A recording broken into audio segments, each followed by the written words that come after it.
What do you think is the future for Latino journalists? I mean, the numbers are soaring in terms of our numbers in this country, and yet when you look at news and newspapers and with all the problems there's been with the economy, with journalism, the numbers are getting worse, they're not there. You know, I am a nauseatingly optimistic person. I interviewed a young boy for this documentary we're doing on education yesterday, and he said, I said, are you a glass half full or glass half empty kind of guy? He said, I'm a glass halfway, meaning it is what it is. And I was like, wow, for a kid, I thought that was pretty profound.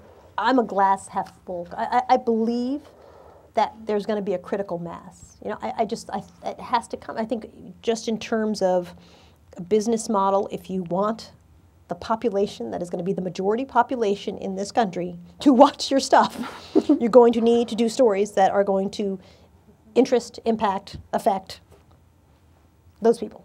So and who better to do that than, you know, so I see the business case for growing numbers of Latino journalists, and I'm a nauseatingly optimistic person, so I think that that's possible, but I've been in business 20 some odd years and have not seen tremendous growth at all.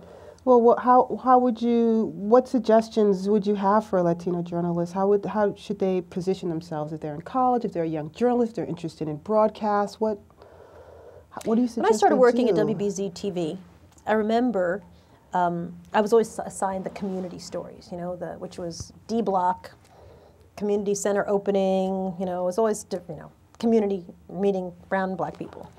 And I liked those stories because I felt comfortable in those stories and, you know, I could do them well.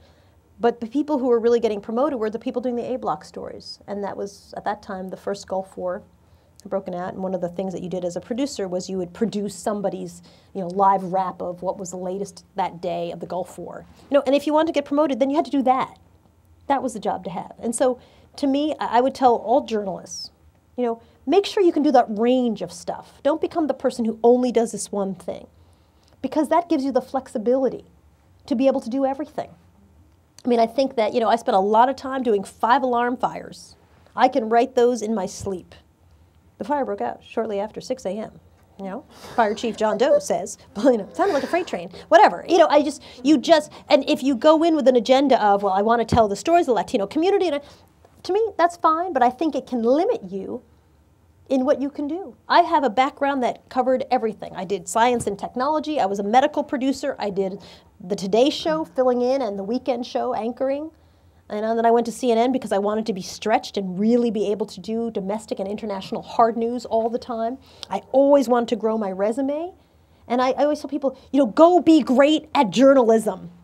And then someone will say, go do this story, and then you do it well. And you do it well, why? Because those are your people, or that's a story that interests you, or it's a story you know well, or it's a story you have great contacts, or it's a story where you speak the language so you can bring out better interviews than anybody else can.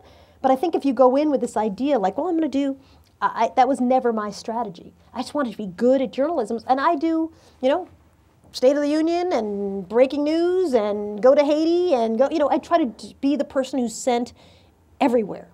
And it's not just, well, she only does this story, or she only does that. You want to do everything well. That would be my advice.